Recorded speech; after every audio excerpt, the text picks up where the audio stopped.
Be honest for a second. Have you ever woken up already feeling disappointed in yourself? You grab your phone, and instantly you're hit with everyone else seemingly winning at life, while you're struggling just to get out of bed. It's a terrible feeling, like you're losing a race you never even trained for. But here's the reality most people never talk about. Those people who seem to be winning, they're usually just doing the simple, boring basics consistently.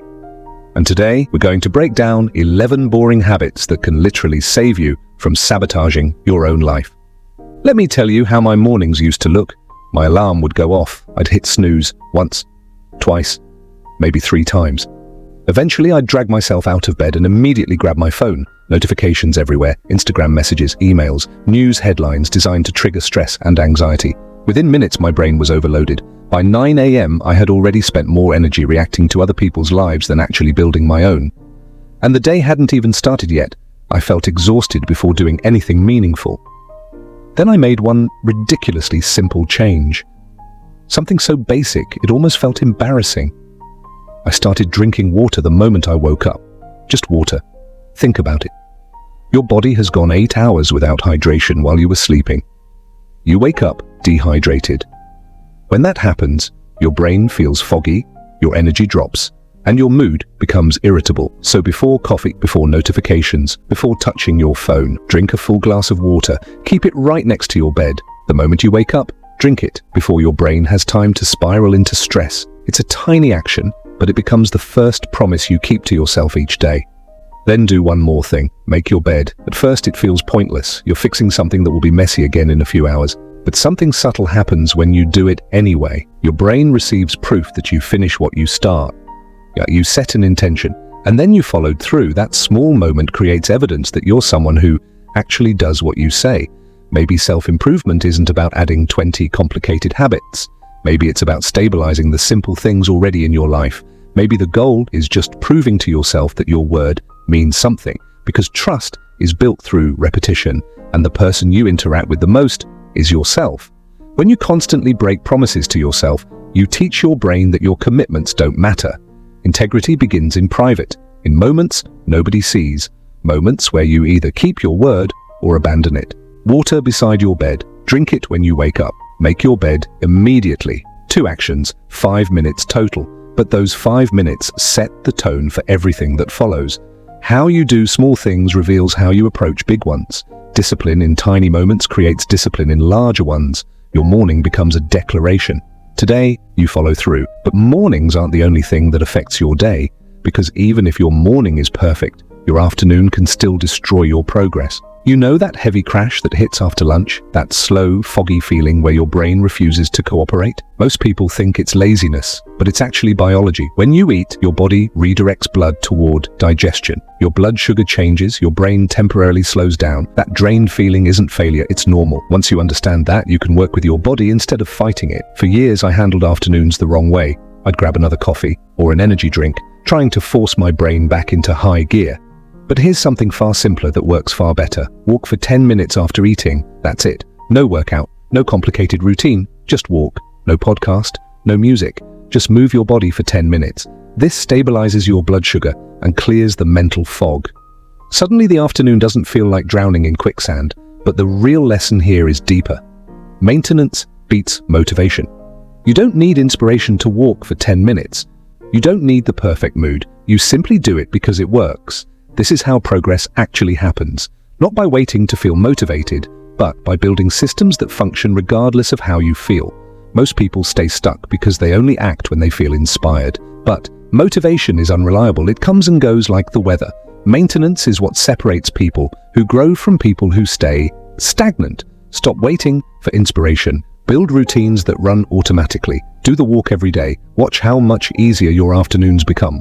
Now let's talk about evenings, because before I fixed mine, they always ended the same way. I'd tell myself I'd scroll for just 5 minutes before bed. 5 minutes turned into an hour. One video turned into hundreds. Suddenly it was 1 a.m. and I was watching conspiracy theories or cooking videos for recipes I'd never make. Then I'd try to sleep, but my brain was still racing. Exhausted, but wired, like my mind was stuck in 5th gear. The change came when I replaced screens with something slower. Reading, a real physical book, not a phone, not a tablet, an actual book with pages, just 20 minutes before bed.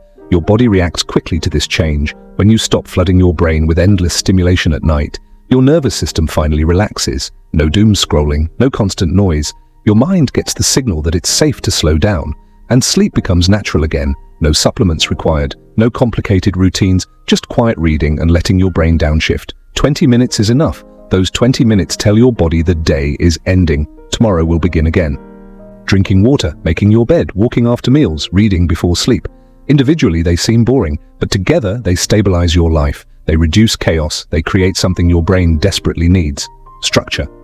And structure allows discipline to exist. These habits connect like gears. Drink water leads to feel better. Feel better leads to eat better. Eat better leads to sleep deeper. Sleep deeper leads to wake sharper. Each small action fuels the next. That's how change compounds. People around you start noticing the difference before you do. They ask what changed. From the outside, nothing dramatic happened, but internally, everything shifted. You became someone who keeps promises to yourself, and that's where real confidence comes from. Not affirmations, not motivational speeches, but evidence. Evidence that you show up for yourself consistently. Most people misunderstand discipline. They think it's about suffering, grinding harder, forcing yourself through endless resistance. But real discipline isn't punishment, it's peace. It's the end of the daily argument in your head, the endless debate about whether you'll do the thing or not. When discipline exists, the decision is already made. You go to bed at the same time, you eat similar meals, you follow routines automatically, because decision fatigue is real. Every choice drains mental energy. When the basics are automated, your brain becomes free to focus on what truly matters. Structure doesn't trap you, it liberates you. Instead of reacting to chaos, you start steering your life intentionally. Now let's talk about something most people avoid. Money. One habit that quietly transforms your mindset is tracking your spending. It might sound boring, almost like advice from your parents, but it forces you to confront reality.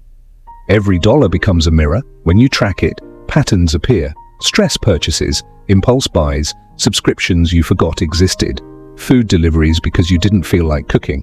Eventually something shifts. You stop spending unconsciously. Your spending begins matching your values. For nearly 3 years, I've tracked every dollar, and it completely changed my relationship with money. Awareness changes behavior, and once you start tracking money, you start tracking everything else. Your time, your energy, your focus. You begin noticing where your life is leaking resources, and once you see the leaks, you can fix them. Another lesson most people learn eventually is this: eating healthy doesn't need to be expensive. You stop chasing trendy superfoods and overpriced health products. Instead, you eat simple meals that actually work: rice, beans, eggs, potatoes, frozen vegetables, chicken, oats, real food, cheap food, effective food. Cooking your own meals gives you control over your health, over your money. And every time you cook instead of ordering takeout, you reinforce a powerful message: I can take care of myself. That feeling of self-reliance builds confidence in ways convenience never can. 6 months of consistent effort will take you further than 6 years of occasional bursts of motivation. Deep down, you already know what you should do. The only question is this: will you actually do it? Stop waiting for the perfect moment. The perfect moment never arrives. Start now.